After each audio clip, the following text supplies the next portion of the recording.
Something's changed. See His glory. Feels like heaven on earth. I thank Jesus for healing my knee pain. I was not able to climb or get down the steps. So just now I was trying. I am free. You're free, no pain at all. Absolutely. Can you climb up from here to there and come back and show me?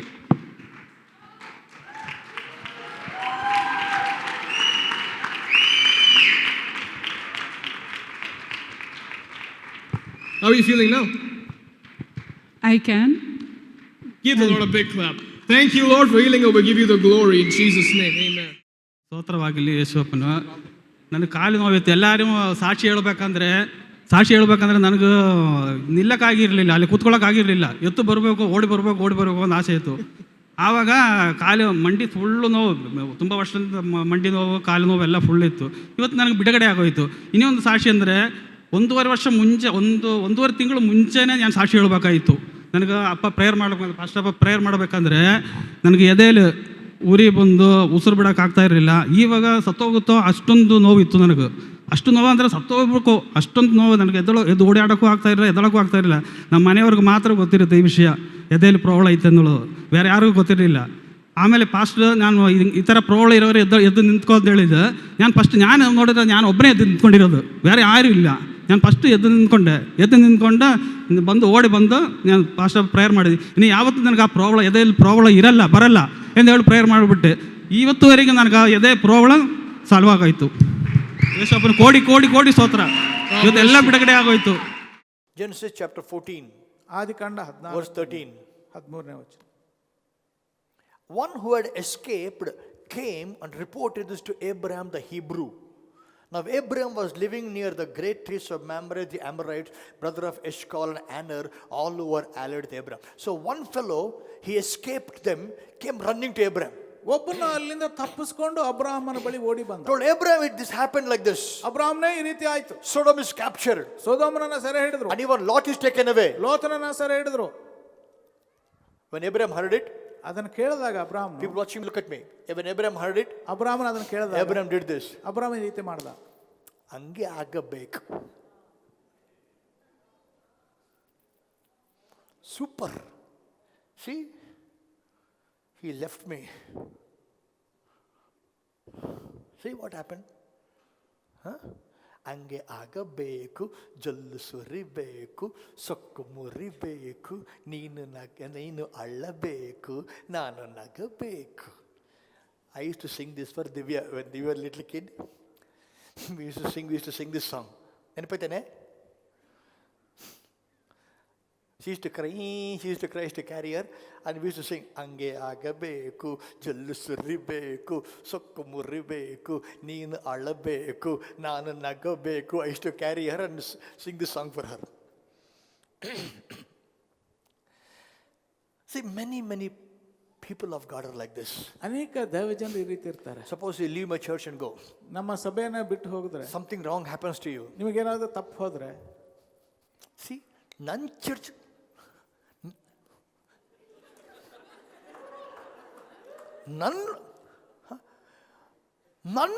ಬಿಟ್ಟು ಹೋಗ್ತೀಯ ನೀನು, ಇನ್ನೇನಾಗ್ತದೆ?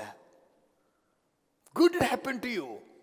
मुझे छोड़ के गया, मुझे और बड़े लगे मंजे छोड़ के गया.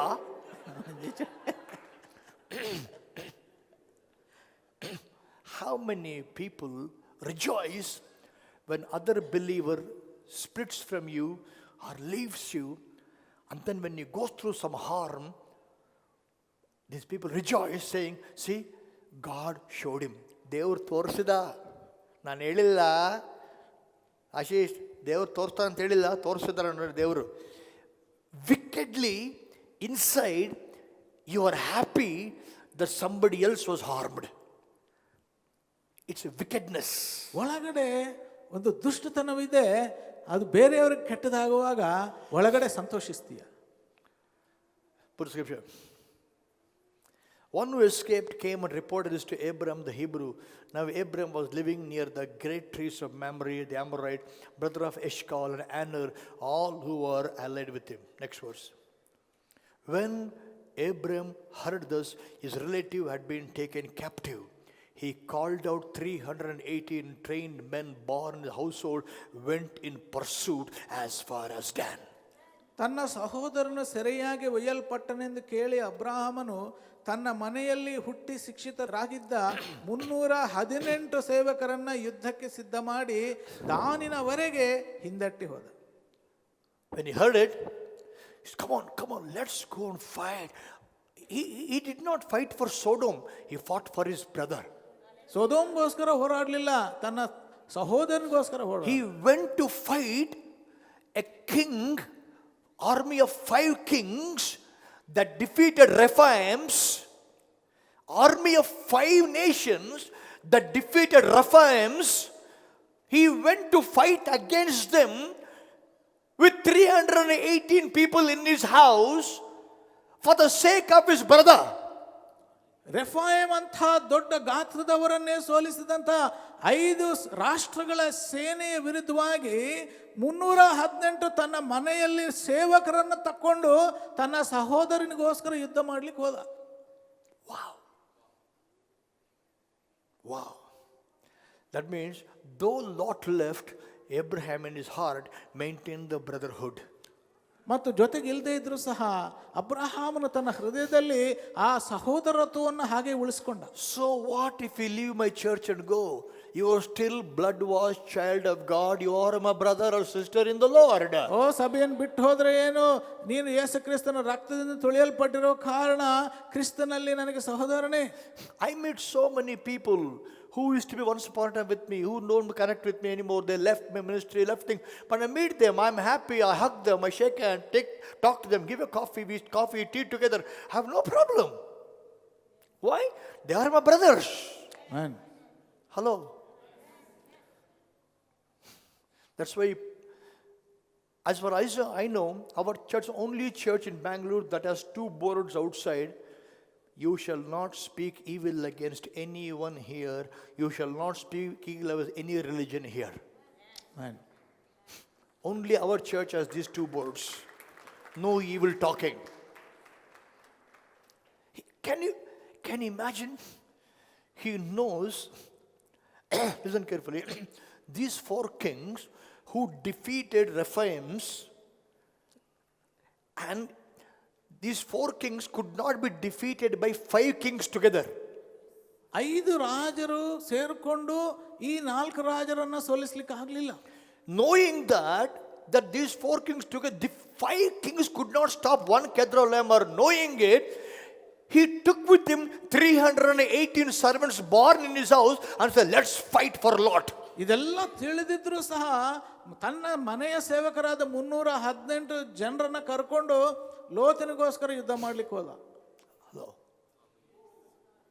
You know what is the question? You know the first question ever anybody asked God? ದೇವರನ್ನ ಪ್ರಶ್ನೆ ಕೇಳಿದಂಥ ಮೊದಲನೇ ವ್ಯಕ್ತಿ ಕೈನನು. Am I my brother's keeper? ನನ್ನ ಸಹೋದರನನ್ನು ನೋಡ್ಕೊಳ್ಳುವಂಥನೋ ನಾನು? ನನಗೆ ಬೇರೆ ಕೆಲಸ, I am my brother's keeper. But Abraham said, I am my brother's keeper. ನನ್ನ ಸಹೋದರನನ್ನು ನೋಡಿಕೊಳ್ಳುವಂಥವನು ನಾನು ಅಂತ ಹೇಳ್ದ Abraham. And Lot never asked him for help. ಲೋತನು ಸಹಾಯ ಕೇಳಲಿಲ್ಲ ಅಬ್ರಹಾಮನನ್ನ. Lot was captured. I don't know what was going through Lot, going as a prisoner, sitting there. I don't know what he was thinking, what he was going through. I don't know, whatever it is. But the moment news came to Abraham went to fight. ಮತ್ತು ಲೋತನು ಯಾವ ಪರಿಸ್ಥಿತಿನಲ್ಲಿದ್ದಾನೆ, ಸೆರೆ ಹಿಡಿಯಲ್ಪಟ್ಟಿದ್ದಾನೆ, ಮನಸ್ಸಿನಲ್ಲಿ ಏನು ನಡೀತಿದೆಯೋ ಗೊತ್ತಿಲ್ಲ, ಆದರೆ ವಿಷಯ ತಿಳಿದ ತಕ್ಷಣ ಅಬ್ರಹಾಮನು ಹೊರಟು. But more than Abraham, ಅಬ್ರಹಾಮನಿಗಿಂತ ಹೆಚ್ಚಾಗಿ I am impressed with one group of people. ಒಂದು ಗುಂಪಿನ ಜನರ ಬಗ್ಗೆ ಬಹಳ ಪ್ರಭಾವಿತನಾಗಿದ್ದೇನೆ. 318 people. ಈ 318 ಜನರ ಗುಂಪು. Why? ಯಾಕೆ? They were not fighters. ಅವರು ಸೈನಿಕರಲ್ಲ. They were not warriors. ಸೈನಿಕರಲ್ಲ. Put the scripture. 300 trained men born in his household. They were trained to work in the house. ಮನೆಯಲ್ಲಿ ಕೆಲಸ ಮಾಡೋದಕ್ಕೆ ತರಫೀದ್ ತಕೊಂಡಿದ್ದಾರೆ ಅವರು. He called 318 servants born in his house. ತನ್ನ ಮನೆಯಲ್ಲಿ ಹುಟ್ಟಿದಂತ 318 ಜನರನ್ನ whom Abraham trained. ಅಬ್ರಹಾಮನ ತರಫೀದ್ ಕೊಟ್ಟಿದ್ದಾನೆ. He called them. ಅವರನ್ನ ಕರೆದ. Now we are going for a war. ಈಗ ಯುದ್ಧಕ್ಕೆ ಹೋಗ್ತಾ ಇದ್ದೇವೆ. We are going to fight the king Kedorlaomer. ಕೆದರ್ಲಾಗೋಮರ್ ರಾಜನ ವಿರುದ್ಧವಾಗಿ ಯುದ್ಧ ಮಾಡ್ಲಿಕ್ಕೆ. And the 318 people 318 They ಜನರು never said, "Are you a fool, stupid? What are you talking about? Who is Kedorlaomer and who are we? 318 people plus 1, 319 people. How can we do it? Your life may not be important to you. My life is important to you. I will not come." They could have said anything. ಆ 318 ಜನರು ಅಬ್ರಹಾಮನಿಗೆ ನಿನ್ಗೇನನ್ನ ಹುಚ್ಚಿಡಿದೆಯಾ, ಅವರೆಲ್ಲಿ ನಾವೆಲ್ಲಿ, ನಿನ್ನ ಜೀವನ ನಿನಗೆ ಇಷ್ಟ ಇಲ್ಲ ಅಂದ್ರೆ ಪರವಾಗಿಲ್ಲ, ನಮ್ಮ ಜೀವನ ನಮಗಿಷ್ಟ ಎಂಬುದಾಗಿ ಹೇಳ್ಬೋದಾಗಿತ್ತು. But they said, "No, we will go with you." ಆದ್ರೆ ಅವರಂದ್ರು ನಾವು ಸಹ ಬರ್ತೇವೆ. You know why? ಯಾಕೆ? They were not hired people. They were sons from the house. ಅವರು ಹೊರಗಡೆಯಿಂದ ಸಂಬಳ ಕೊಟ್ಟು ಸೇವಕರಾಗಿರ್ಲಿಲ್ಲ, ಮನೆಯಲ್ಲಿ ಹುಟ್ಟಿದಂಥವರಾಗಿದ್ರು. What you need is sons, not servants. ಸೇವಕರೆಲ್ಲ ಮಕ್ಕಳು ಬೇಕಾಗಿದ್ದಾರೆ. As a pastor, what I want is not a congregation. ನಾನು ಸಭಾಪಾಲಕನಾಗಿ congregation ಬೇಕು ಎಂಬುದಾಗಿ ನಾನು ಕೇಳ್ತಾ ಇಲ್ಲ. I want sons and daughters ಮಕ್ಕಳು ಬೇಕು ಎಂಬುದಾಗಿ ಕೇಳ್ತಾ ಇದ್ದೇನೆ. who will say, ಯಾರು ಹೇಳ್ತಾರೆ? "Abraham, Abraham, your vision is our vision. ನಿಮ್ಮ ದರ್ಶನವೇ ನಮ್ಮ ದರ್ಶನ, Your dream is our dream. ನಿನ್ನ ಕನಸು ನನ್ನ ಕನಸು, We will do it." ಸೇರಿ ಮಾಡೋಣ. That's what 318 people were. ಈ 318 ಜನ, Abraham, your dream is our dream. ನಿನ್ನ ಕನಸೇ ನಮ್ಮ ಕನಸು, Your vision is our vision. ನಿನ್ನ ದರ್ಶನ ನಮ್ಮ You ದರ್ಶನ. know why they said it? ಯಾಕೆ ಅಂದ್ರು? They knew one thing about Abraham. Abraham ಬಗ್ಗೆ ಒಂದು ಗೊತ್ತಿತ್ತು. Abraham was a man who had a covenant with God. ದೇವರ ಜೊತೆಗೆ ಒಡಂಬಡಿಕೆ ಇರುವಂತಹ ವ್ಯಕ್ತಿ ಅಬ್ರಹಾಮನು. Once you connect with a man who has a covenant with God, you will be always on the winning side. ದೇವರ ಜೊತೆಗೆ ಒಡಂಬಡಿಕೆ ಇರುವಂತಹ ವ್ಯಕ್ತಿಯ ಜೊತೆಗೆ ನೀನು ಸಂಪರ್ಕದಲ್ಲಿದ್ರೆ ಯಾವಾಗ್ಲೂ ನಾವು ಗೆಲ್ಲುವಂತಹ The ಪಂಗಡದಲ್ಲಿದ್ದಾರೆ. 318 people, when they went to war, when they came back, nobody was dead. 318 came back alive. ಆ 318 ಜನರು ಯುದ್ಧಕ್ಕೆ ಹೋಗಿ ಯುದ್ಧವನ್ನು ಗೆದ್ದು 318 ಜೀವಂತವಾಗಿ ವಾಪಸ್ ಬಂದ್ರು. Hallelujah. And Abraham went after them. ಅಬ್ರಹಾಮನ ಅವ್ರ ಜೊತೆಗೆ ಹೋಗಿದ್ದ. You know, in Hebrew, ಇಬ್ರಿಯರಲ್ಲಿ the word son ಮಗ ಎಂಬುದಾಗಿ ಹೇಳುವಾಗ is Bain, B-A-N-E, Bain. B-A-N-E, Bain. ಬೇನ್ ಎಂಬುದಾಗಿ ಹೇಳ್ತಾರೆ. The meaning of the word Bain in Hebrew, ಇಬ್ರಿಯದಲ್ಲಿ ಬೇನ್ ಅಂದ್ರೆ builder of the family. ಕುಟುಂಬವನ್ನು ಕಟ್ಟುವಂಥವನು. Son is not somebody who will suck from the family. ಕುಟುಂಬದಿಂದ ಎಳ್ಕೊಳ್ಳುವಂಥವನಲ್ಲ ಮಗ ಅಂದ್ರೆ, But son is somebody who will build the family. ಕುಟುಂಬವನ್ನು ಕಟ್ಟುವಂಥವನು. Many will come and tell me, "Pastor, we want to be, we want to be your sons in the Lord. We want to be your sons in the Lord." But why they want to be my sons? To learn what I have. Not to give what they have. To learn what I have. ಅನೇಕರು ನಿಮ್ಮ ಮಕ್ಕಳಾಗಿ ನಾವಿರ್ತೇವೆ ಎಂಬುದಾಗಿ ಬಂದು ಹೇಳ್ತಾರೆ. ಕಾರಣ ಏನಂತಂದ್ರೆ ನನ್ನ ಹತ್ರ ಇರೋದನ್ನ ಅವರು ಕಲಿಬೇಕು ಅಂತ ಹೊರತು ತಮ್ಮ ಹತ್ರ ಇರೋದನ್ನ ನನಗೆ ಸೇರಿಸ್ಬೇಕಂತ. What are you? Okay, suppose they say, "Pastor, I want to be your spiritual son." Okay, I ask question. What can I do for my ministry, for me? What can I do for me? Huh? I didn't come to do something for you. I came to ask you, what can you do for me? ನಮ್ಮಮ್ಮ ಅಂತಿದ್ಲು, some people ನಿಮ್ಮನೆಗೆ ಬಂದರೆ ಏನು ಕೊಡ್ತೀಯ, ನಮ್ಮನೆಗೆ ಬಂದರೆ ಏನು తర్తీయ?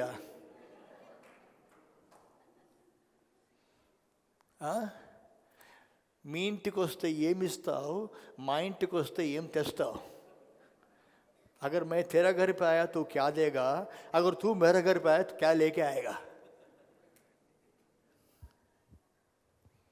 Some people come and tell me like this, "Pastor, God told me to work with you." ದೇವರು ಹೇಳಿದ್ರು, ಅಣ್ಣ ನಿಮ್ಮ ಜೊತೆ ಕೆಲಸ ಮಾಡ್ಬೇಕಂತ. As long as the Lord tells me, I'll be with you. ಎಷ್ಟು ದಿನ ದೇವರು ಹೇಳ್ತಾರೋ ಅಷ್ಟು ದಿನ ಇರ್ತೇನೆ. When the Lord tells me to leave, I will leave. ದೇವರು ಬಿಡು ಅಂತ ಹೇಳುವಾಗ ಬಿಡ್ತೇನೆ. I tell them, excellent. ಒಳ್ಳೇದು. When the Lord tells you to come, come. ದೇವರು ಬಾ ಅಂತ ಹೇಳಿದಾಗ ಬಾ. But when the Lord tells me to kick you out, I'll kick you out. ದೇವರು ನನಗೆ ನಿನ್ನನ್ನು ತಳ್ಳಿ ಹಾಕು ಎಂಬುದಾಗ ನಾನು ತಳ್ಳಿ ಹಾಕ್ಬಿಡ್ತೇನೆ. ಅದಂಗೆ? How is it? ಬರೋದು ನಿಂದೆ ಇಷ್ಟ, ಹೋಗೋದು ನಿಂದೆ ಇಷ್ಟ. ದೇವ್ರನ್ನ ಹತ್ರ ಹೋಗು ಅಂದ್ರೆ ಬರ್ತೀಯ, ದೇವ್ರ ನಿನ್ನ ಹೋಗಂದ್ರೆ ಬಿಟ್ಟು ಹೋಗ್ತೀಯ. ನಾನೇನ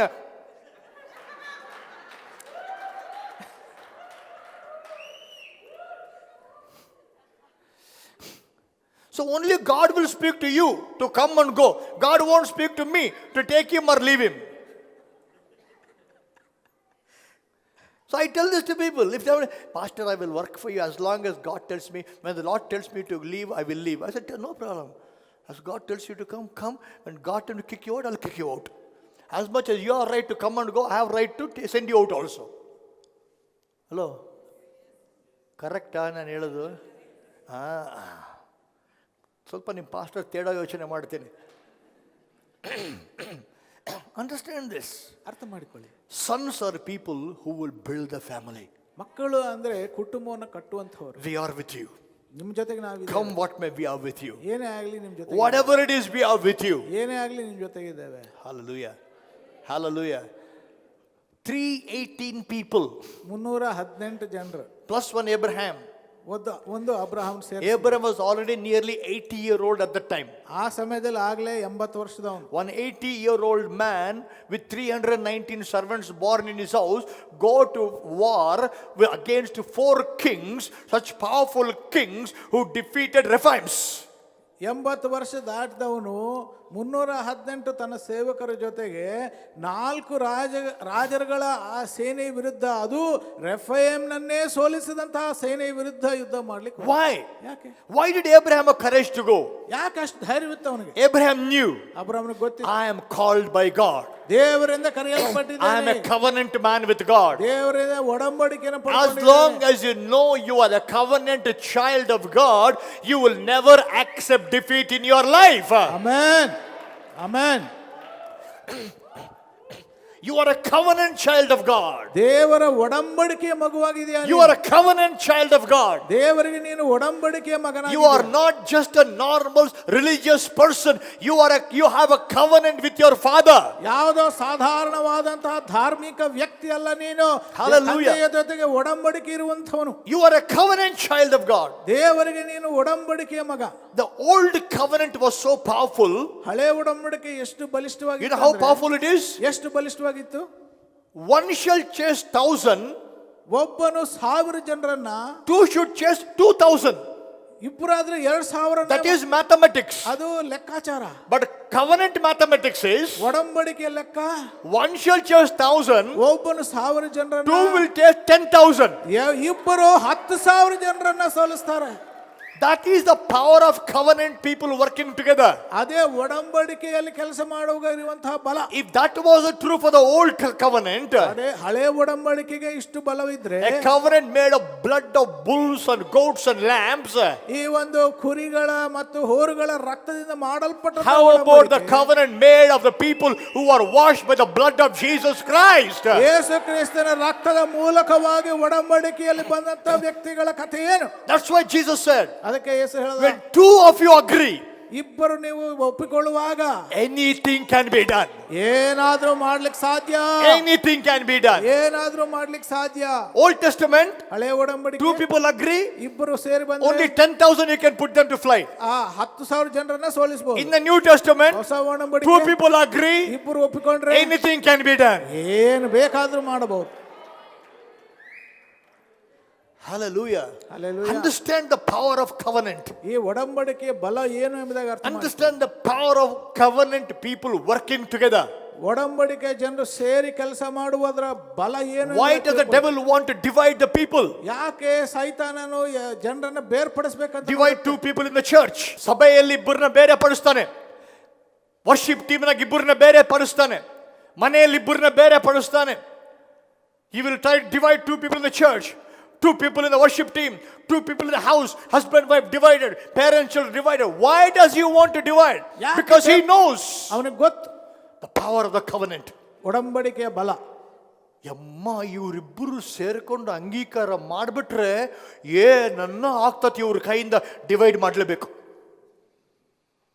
If 2 of these people gather together, they will do anything. Let me divide them. When you understand this, the strategy of the devil, you avoid strife, you maintain peace, because the covenant people accomplish great things. ಈ ಸೈತಾನನ ಯೋಜನೆ ನೀವು ಅರ್ಥ ಮಾಡಿಕೊಳ್ಳುವಾಗ ನೀವು ಜಗಳವಾಡದೆ ಸಮಾಧಾನದಲ್ಲಿ. Always remember you are a covenant person. ಯಾವಾಗಲೂ ನೀನು ಜ್ಞಾಪಕದಲ್ಲಿಡು, ನೀನು ಒಡಂಬಡಿಕೆಯ ವ್ಯಕ್ತಿ. When David went to face Goliath, ದಾವೀದನು ಗೊಲಿಯಾತನನ್ನು ಎದುರಿಸುವಾಗ Saul forgot he was a covenant man. ಸೌಲನು ಮರ್ತು ಹೋಗ್ಬಿಟ್ಟ ತಾನು ಒಡಂಬಡಿಕೆಯ ವ್ಯಕ್ತಿ ಅಂತ. He forgot. ಅವನು ಮರ್ತು ಹೋಗ್ಬಿಟ್ಟ. But David did not. ಆದ್ರೆ ದಾವೀದನು You ಮರಲಿಲ್ಲ. know what David said? ದಾವೀದನು ಏನು ಹೇಳ್ದ? Who is this uncircumcised Philistine That means you are not a covenant man. ನೀನು ಒಡಂಬಡಿಕೆಯ ವ್ಯಕ್ತಿ ಅಲ್ಲ. We are circumcised people. We are covenant people. You are uncircumcised fellow. You are not a covenant man. Who are you? You may be big uncovenanted man. I am a small covenanted boy. A small covenant boy can defeat a big uncovenant person. Amen, amen. Understand the power of covenant. ಈ ಒಡಂಬಡಿಕೆಯ ಬಲವೇನು ಅಂತ ಅರ್ಥ ಮಾಡಿಕೊಳ್ಳಿ. Understand you are a man or a woman of covenant. ನಾನು ಆ ಒಡಂಬಡಿಕೆಯ ಪುರುಷ ಸ್ತ್ರೀ ಅಂತ ಅರ್ಥ ಮಾಡಿಕೊಳ್ಳಿ. Understand when the covenant people work together, there is amazing power of heaven released there. ಒಡಂಬಡಿಕೆ ಜನರು ಸೇರಿ ಕೆಲಸ ಮಾಡುವಾಗ ಪರಲೋಕದಿಂದ ಆ ಒಂದು ಶಕ್ತಿ ಬಿಡುಗಡೆ ಆಗುತ್ತೆ. Hallelujah. And Abraham went after him. ಅಬ್ರಹಾಮನು ಅವರಿಂದ ಹಿಮ್ಮೆಟ್ಟಿ ಹೋದ. 319 people. 319 318 plus 1 Abraham. 318 plus Put the scripture. Put the scripture.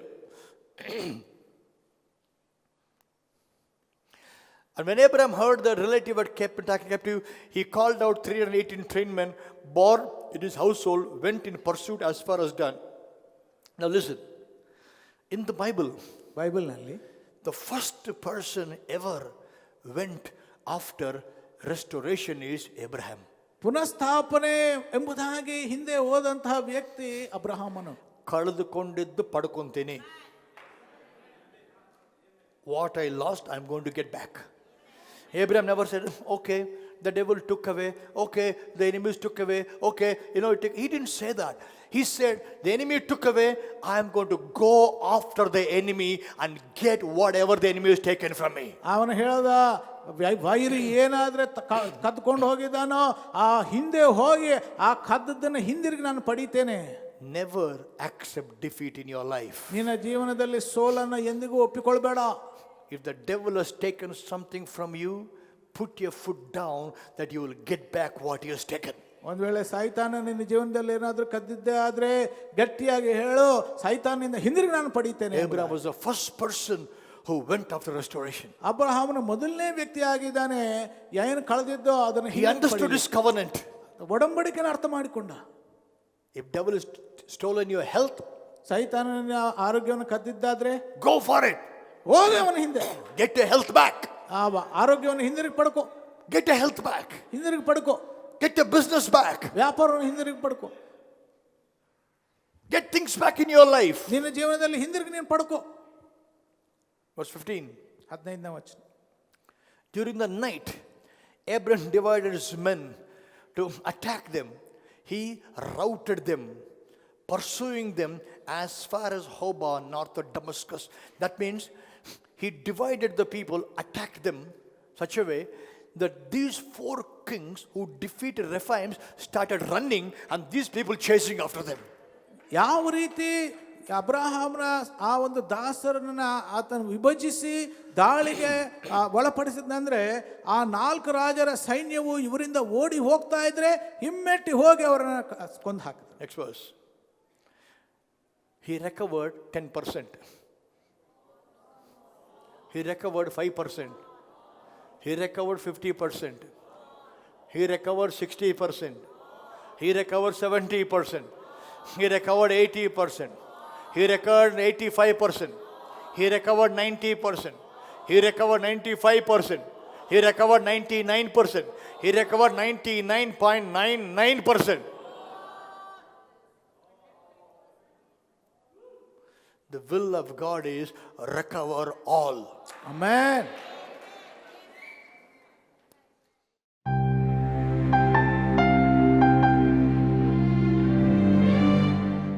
Hallelujah. ದೇವರ ವಾಕ್ಯವನ್ನು ಕೇಳಿದಿರಲ್ಲ, ಬೈಬಲಲ್ಲಿ ಬರೆಯಲ್ಪಟ್ಟಿದೆ, ವಿಶ್ವಾಸವು ಕೇಳುವುದರಿಂದ ಬರುತ್ತೆ ಅಂತ. ಆದ ಕಾರಣ ಈಗ ಕೇಳಿದ ವಾಕ್ಯದ ಮೇಲೆ ವಿಶ್ವಾಸವಿಟ್ಟರೆ ನನ್ನ ಜೊತೆ ನೀವು ಪ್ರಾರ್ಥನೆ ಮಾಡ್ಬೋದು. ಯಾಕೆಂದರೆ ಹೆಬ್ರಿಯರಿಗೆ ಬರೆದ ಪತ್ರಿಕೆ 4ನೇ ಅಧ್ಯಾಯ 2ನೇ ವಚನದಲ್ಲಿ ಈ ರೀತಿಯಾಗಿ ಬರೆಯಲ್ಪಟ್ಟಿದೆ, ಅವರಿಗೆ ಸುವಾರ್ತೆಯು ಸಾರೋಣವಾದಂತೆಯೇ ನಮಗೂ ಸಾರೋಣವಾಯಿತು, ಆದರೆ ಕೇಳಿದವರು ನಂಬಲಿಲ್ಲವಾದ ಕಾರಣ ಸಾರಿದ ಆ ವಾಕ್ಯದಿಂದ ಅವರಿಗೆ ಪ್ರಯೋಜನವಾಗಲಿಲ್ಲ. ವಾಕ್ಯ ಸಾರಿದ ನಂತರ ಆ ವಾಕ್ಯದಲ್ಲ ವಿಶ್ವಾಸವನ್ನು ನಾವು ಸೇರಿಸಬೇಕು, ಇಲ್ಲಂದರೆ ಸಾರಿದ ವಾಕ್ಯವು ನಮಗೆ ಪ್ರಯೋಜನವಾಗುವುದಿಲ್ಲ. ಇವತ್ತು ಕೇಳಿದ ವಾಕ್ಯದೊಂದಿಗೆ ನಿಮ್ಮ ವಿಶ್ವಾಸವನ್ನು ಕೂಡಿಸಿರಿ. ನಾವು ಒಟ್ಟಾಗಿ ಪ್ರಾರ್ಥನೆ ಮಾಡೋಣ. ಸಾಧ್ಯವಾದರೆ ನಿಮ್ಮ ಕೈಯನ್ನು ಟಿ ವಿಯಲ್ಲಿ ಕಾಣುವ ನನ್ನ ಕೈ ಮೇಲಿಟ್ಟು ನನ್ನೊಟ್ಟಿಗೆ ಪ್ರಾರ್ಥನೆ ಮಾಡಿ. Hallelujah. Thank you Jesus. Hallelujah. ನಮ್ಮ ಕರ್ತನಾದ ಸ್ವಾಮಿ ಯೇಸುವೆ, ನಿನ್ನ ನಾಮಕ್ಕೆ ಸ್ತೋತ್ರ. ಅಪ್ಪ, ಈ ರೀತಿಯಾಗಿ ನಮ್ಮನ್ನು ಮತ್ತೊಂದು ಸಲ ನಿನ್ನ ವಾಕ್ಯದ ಹತೋಟಿಯಲ್ಲಿ ತಗೊಂಡು ಬಂದು ವಾಕ್ಯವನ್ನು ಕೇಳುವಂತೆ ಕೊಟ್ಟಿರೋ ಭಾಗ್ಯಕ್ಕೆ ಸ್ತೋತ್ರ. ಕರ್ತನೆ, ಕೇಳಿದ ವಾಕ್ಯದಿಂದ ನಾವು ವಿಶ್ವಾಸವನ್ನು ಜೋಡಿಸುವಾಗ ಅಪ್ಪ, ನಿನ್ನ ವಾಕ್ಯವು ನಮ್ಮ ಜೀವಿತದಲ್ಲಿ ಪ್ರಯೋಜನಕರವಾಗಿ ಜೀವಿತ ಬದಲಾವಣೆ ಮಾಡಿದೆ. ಕರ್ತನಾದ ಯೇಸು ನಾಮದಲ್ಲಿ ವಾಕ್ಯವನ್ನು ಕೇಳುವ ಪ್ರತಿಯೊಂದು ಮಗನಿಗಾಗಿ ಮಗಳಿಗಾಗಿ ಪ್ರಾರ್ಥನೆ ಮಾಡ್ತಿದ್ದೀನಪ್ಪ. ನಿನ್ನ ಕೈಯನ್ನೇ ಚಾಚಿ ಅವರನ್ನು ಆಶೀರ್ವಾದ ಮಾಡಿ ಅವರ ಮನೆಯಲ್ಲಿರುವ ಶರೀರದಲ್ಲಿರುವ ಎಲ್ಲ ಸಮಸ್ಯೆಗಳನ್ನು ಪರಿಹರಿಸಿ ಅಪ್ಪ, ನಿನ್ನ ಸಮಾಧಾನ ಶಾಂತಿಯನ್ನು ಅವರ ಕುಟುಂಬದಲ್ಲಿ ಜೀವಿತದಲ್ಲಿ ಉಂಟು ಮಾಡಬೇಕಾದ್ರೆ ಪ್ರಾರ್ಥನೆ ಮಾಡ್ತಿದ್ದೇನೆ. ಕರ್ತನಾದ ಯೇಸು ನಾಮದಲ್ಲಿ ಪ್ರತಿಯೊಂದು ಅನಾರೋಗ್ಯವನ್ನು ಶಪಿಸ್ತಾ ಇದ್ದೇನಪ್ಪ. ತಲೆಯಿಂದ ಕಾಲಿನವರೆಗೆ ಯೇಸು ನಾಮದಲ್ಲಿ ಯಾವುದೇ ಕಾಯಿಲೆ ಈ ಮಕ್ಕಳನ್ನು ಬಿಟ್ಟು ಹೋಗೋದು ಅಪ್ಪಣೆ ಕೊಡ್ತಾ ಇದೆ.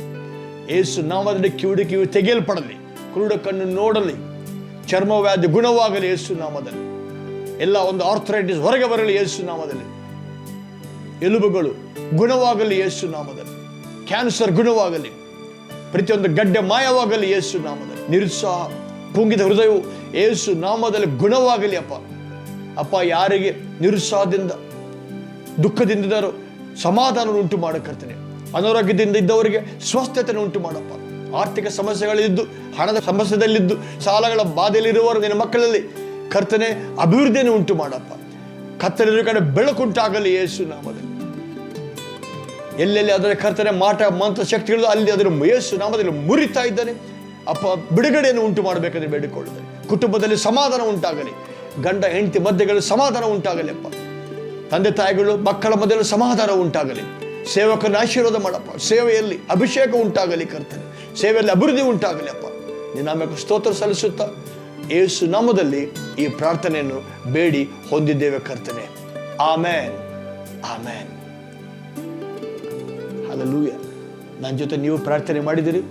ನಾವಿಬ್ಬರು ಒಟ್ಟಾಗಿ ಅಂಗೀಕಾರ ಮಾಡಿ ಪ್ರಾರ್ಥನೆ ಮಾಡುವಾಗ ಅದು ಪ್ರಾರ್ಥನೆಗೆ ತಪ್ಪದೆ ಉತ್ತರ ಕೊಡ್ತಾನೆ. ಕರ್ತನೆ ಹೇಳಿದ್ದಾನೆ, ಉತ್ತರ ಈಗ ಬಿಡುಗಡೆ ಆಗಿದೆ. ನಿಮ್ಮ ಶರೀರ ಪರೀಕ್ಷೆ ಮಾಡಿಕೊಳ್ಳಿ, ಸ್ವಸ್ಥತೆಯನ್ನು ನೋಡ್ತೀರಿ. ನಿಮಗೆ ಗುಣವಾಗಿದ್ದರೆ ನಮಗೆ ಫೋನ್ ಮಾಡಿ ತಿಳಿಸಿ. ಅಷ್ಟು ಮಾತ್ರ ಒಳ್ಳೆಯದೆ. ಐಶ್ವರ್ಯ, ಆರ್ಥಿಕ ಅಭಿವೃದ್ಧಿ ಬರುತ್ತೆ, ಸೇವೆಯಲ್ಲಿ ಅಭಿವೃದ್ಧಿ ಬರುತ್ತೆ. Hallelujah. God bless you. Once again, I'll see you again the same channel, same time. ಮತ್ತೆ ಇನ್ನೊಂದು ಸಲ ನಿಮ್ಮನ್ನು ಇದೇ ಸಮಯದಲ್ಲಿ ಭೇಟಿ ಆಗ್ತೇನೆ. ಆಮೇನ್.